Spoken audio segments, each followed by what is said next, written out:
Gipasiga na ang gikonsidera ang pinakadako ug pinakataas nga Christmas tree sa nasod nga makita sa Tagum City sa Davao del Norte.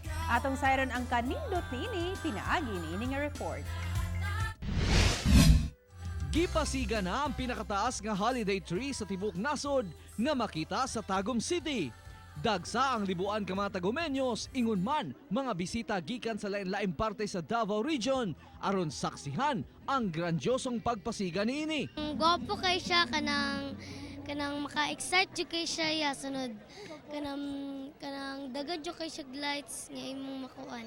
Colorful jud kay siya. First time po na ako nakaanhi. Taga-asa din ka? Davao. Taga Davao. Dayo lang yun may paraan eh. So naganahan ka? Oo, nindot. Perfect.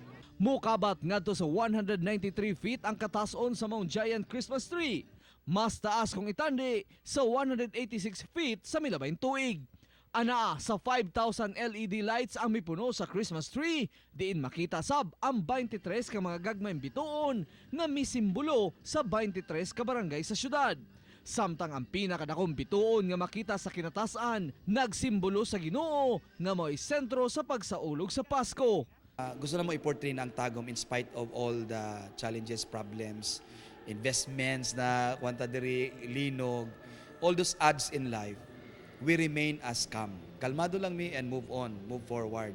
Plano sa LGU Tagum nga mulungtad hangtod sa unang semana sa Enero ang pagpasiga sa grandiosong holiday tree. Kauban si Cyril Chavez ug Joe Pascual sa kamera. Ako si Real Soroche para sa One Mindanao.